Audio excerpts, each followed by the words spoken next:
तो गोल्ड क्या इस 4 आवर के पीओआई से नीचे गिरेगा, ये लिक्विडिटी हंट करेगा और फिर ये लिक्विडिटी या फिर इसे ब्रेक करके अपसाइड की जो भी लिक्विडिटीज है और वहाँ पे डेली का OBFVG पड़ा वहाँ तक जाएगा मार्केट। हेलो ब्लाइंडर्स, कैसे हो आप सब लोग। मैं हर रोज़ मार्केट ओपन होने से पहले आपके लिए लाता हूँ गोल्ड के बायस, गोल्ड के लेवल्स, गोल्ड के एंट्री पॉइंट्स। इस वीडियो में देखेंगे कल मार्केट किस साइड के बायस रहेंगे, मार्केट के गोल्ड के कहाँ से अपने लेवल्स रहेंगे, A+ सेटअप के साथ एंट्री बन सकती है। उससे पहले देखेंगे जो कल मैंने सिनेरियो बताया था एग्जैक्ट मार्केट का 3 अगस्त का, कि मार्केट ऐसा ऐसा करता है तो अपनी एंट्री एक बन सकती है। क्या एग्जैक्ट वैसा हुआ, देखते हैं। चलो, सबसे पहले मार्केट कल यहाँ था, ये लिक्विडिटी तक अपना TP था मेरा, यहाँ जिसने भी ट्रेड ली उसका TP था, यहाँ तक डन हुआ। स्वीप होने के फिर मैंने आपको बताया था ये स्वीप होता है तो मार्केट अपसाइड जाता हुआ दिख सकता है इस POI तक। एग्जैक्ट क्या हुआ, मार्केट यहाँ तक गया। यहाँ से एंट्री तब बन रही थी अपनी कि यहाँ पे एक 4 आवर का POI बने, फिर वो टेप हो और 15 मिनट डिस्प्लेसमेंट दे और ये लिक्विडिटी हंट। बट ऐसा हुआ ही नहीं, मार्केट ने एग्जैक्ट जैसा बताया था ये स्विंग स्वीप होने के फिर अपसाइड क्लोजिंग दे और मार्केट इस POI तक जाता हुआ दिखेगा। और मार्केट ने जस्ट अभी थोड़ी देर पहले टेप किया है, तो अब क्या यहाँ से वो जो कल एंट्री बताई थी वो बन सकती है 15 मिनट में डिस्प्लेसमेंट विथ MSS। देखो, उससे पहले देखेंगे ये अपसाइड जाने का रीज़न क्या था। डेली में चलता है, डेली में जैसे ही जाओगे एक चीज़ देख रहे हो आप, जो प्रीवियस डे था मंडे का डे, उसने फ्राइडे की डे की लिक्विडिटी ली और अपसाइड क्लोजिंग दी। तो जो आज करंट का डे है उसे पहला टारगेट कहाँ रखना था, कहाँ जाना था, पहली लिक्विडिटी कहाँ लेगी, कौन सी लेगा वो, ये जो मंडे का हाई है उसकी लिक्विडिटी और उसके साथ में एक POI है। तो यहाँ तक कन्फर्म था कि अपसाइड जाना है, क्योंकि ये लिक्विडिटी बची हुई थी जो मंडे के डे ने था, फ्राइडे की डे की लिक्विडिटी ली लो की और अपसाइड क्लोजिंग दे दी। तो यहाँ पे अपनी लिक्विडिटी पेंडिंग थी। मार्केट ने एग्जैक्ट वैसा ही किया, गोल्ड ने ये POI टेप किया यहाँ पे 1 आवर और फिर अपसाइड। यहाँ से 1 आवर में क्या बाइंग की एंट्री बन रही थी वो देखते हैं। देखो, 1 आवर का यहाँ पे एक इंटरनल POI था बट ये वर्क नहीं करता सिचुएशन के हिसाब से, एक्सटर्नल था, इसने टेप किया अपसाइड। और 1 आवर के हिसाब से यहाँ पे एक स्विंग स्वीप हुआ, फिर वापस नीचे रिट्रेसमेंट हुआ जिसमें 1 आवर POI भी बनाया बट ब्रेक कर दिया ना। सिंगल एक POI ने, एक कैंडल ने इस POI को ब्रेक कर दिया एक झटके में। और आप यहाँ एग्जाम्पल देख पा रहे हो जो मैं बता रहा था कल, मैंने स्टूडेंट को बताया था कि वो कहाँ से कब निकलता है। यहाँ पे कोई POI नहीं है, मैं 1 वीक क्लास में था स्टूडेंट के साथ, में उसको बता रहा था कि जब वो POI नहीं होता, ओनली लिक्विडिटी होता है तो भी निकलता है। यहाँ पे क्या कोई POI है, यहाँ पे 1 आवर है फिर भी इसने ब्रेक कर दिया। हाँ, यहाँ पे 15 मिनट का मिल जाएगा बट 15 मिनट में 1 आवर को ब्रेक कर दिया ना, 1 आवर को तो कर सकता है 15 मिनट। यहाँ पे 4 आवर होता है उसे भी ब्रेक कर सकता है। जब अगेंस्ट के POI हो उसे कोई रिस्पेक्ट नहीं मिलती है। 15 मिनट में चलते हैं। यहाँ पे कन्फर्मेशन के साथ एंट्री तब मिलती जब सुबह मॉर्निंग में MSS हो जाता है यहाँ पे, और ये डिस्प्लेसमेंट था 15 मिनट का, यहाँ से एक अच्छी एंट्री कर सकते थे बट MSS हुआ नहीं, दूर था MSS। पहले ही मार्केट इस OB पे आया बट ये थोड़ा कन्फर्म नहीं था सेटअप। हाँ, यहाँ से इस OB से ट्रेड लेके स्विंग के नीचे एसएल रख सकते थे, स्विंग के नीचे एसएल रखा, उनका कोई एसएल नहीं लगा। यहाँ पे फिर वापस कंफर्म कैसे हुआ, ठीक है ये OB स्वीप हो गया कोई दिक्कत नहीं, बट यहाँ पे बाई साइड का सीनेरियो कैसे बन रहा था, जब यहाँ देखो आराम से तो मार्केट यहाँ क्या कर रहा है, क्या यहाँ पे सेलिंग दिखा रहा है या बाइंग दिखा रहा है। बाइंग होने के फिर मार्केट ने 15 मिनट में डिस्प्लेसमेंट दिया, वही सेम सिचुएशन MSS दूर है। इसने क्या किया, पहले FVG टेप की, FVG से ट्रेड लेते कितने पिप्स का एसएल बन रहा था, 60 पिप्स का एसएल बन रहा था। हाँ, यहाँ पे नीचे 70 पिप्स का एसएल बन रहा था। मिले कितने अपने को यहाँ से डायरेक्ट FVG से उठाने के लिए 400 पिप्स। हाँ ठीक है, POI तक रखते हैं 350 पिप्स, 350 पिप्स मिल रहा है।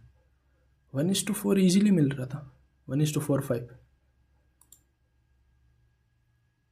और क्यों गया ये FVG से, हाँ हमेशा जब दूर होता है तो FVG से निकलता है, वो ईजिली निकल जाता है। फिर ये FVG टेप होने के फिर यही FVG वापस टेप की, ना कि नीचे आया हो। यहाँ वापस एंट्री हो सकती थी, क्यों?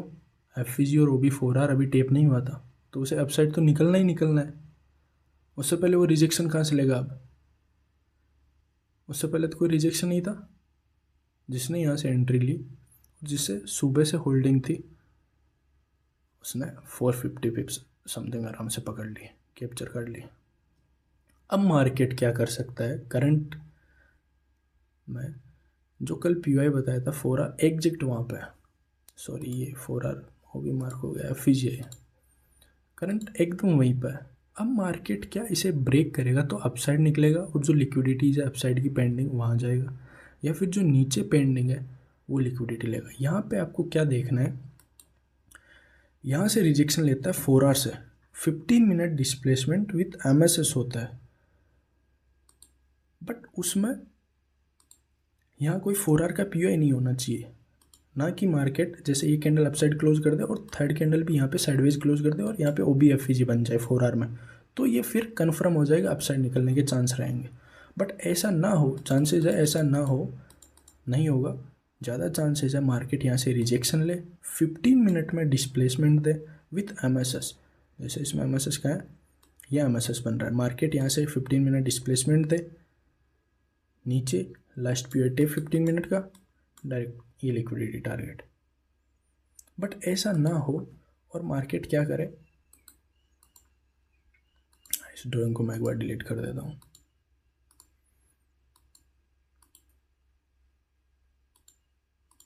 ऐसा ना हो और मार्केट क्या करे, 4R में यहाँ पे एक PY बना दे।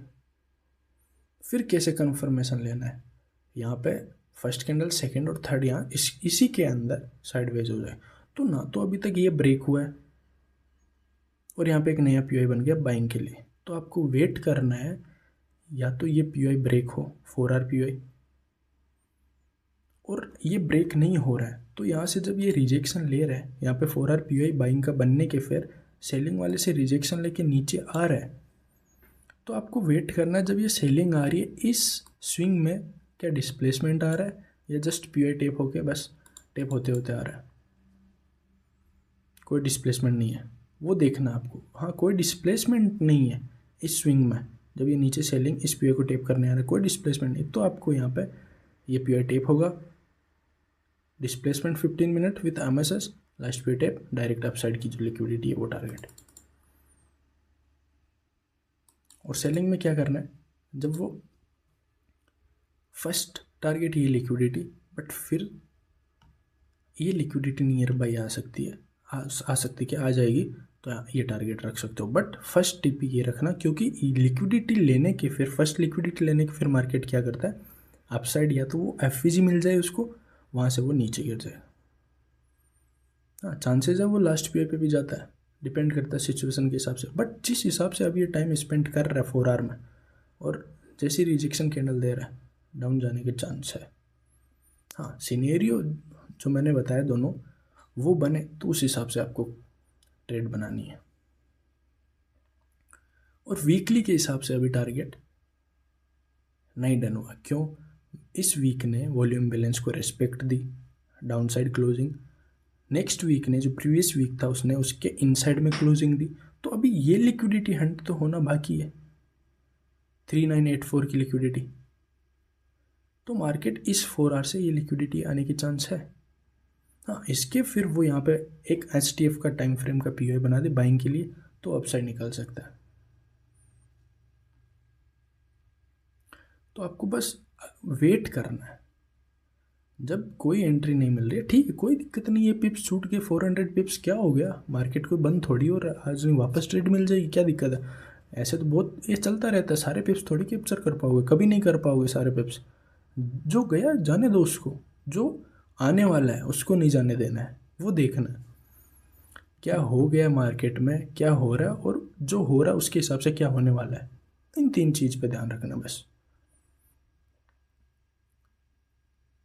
400 पिप्स गए, कोई दिक्कत नहीं, 1:10 पकड़ेंगे, यहाँ से एंट्री मिलती है तो पूरा पूरा यहाँ तक, यहाँ से एंट्री मिलती है यहाँ तक 700 पिप्स हो रहे हैं टोटली, जो इंटरनल लिक्विडिटी है, टारगेट तो एक्सटर्नल है 900 पिप्स है इजीली, एसएल कितना आ जाएगा 50 60 70 पिप्स। तो देखते हैं गोल्ड कौन सा सिनेरियो बनाता है और वो अपसाइड जाता है 4 आवर पी आई बनाने के तो फिर ये लिक्विडिटी फर्स्ट और सेकंड, और इसके फिर लिक्विडिटी है डेली की, क्योंकि उससे पहले कोई पी आई नहीं है। ये लिक्विडिटी डेली की, ये और इसके फिर एक डेली का पी आई है, बट चांसेस कम है अपसाइड की लिक्विडिटी लेने के। पहले डाउन साइड की अभी पेंडिंग पड़ी है और यहाँ पे एक पी आई बनता है, और ये सेलिंग के लिए जो हैडल है वो ब्रेक होता है, बाइंग का पी आई बनता है, तो फिर अपसाइड की लिक्विडिटी है। तो मिलते हैं जल्दी, बेहतर होने पे ध्यान दो।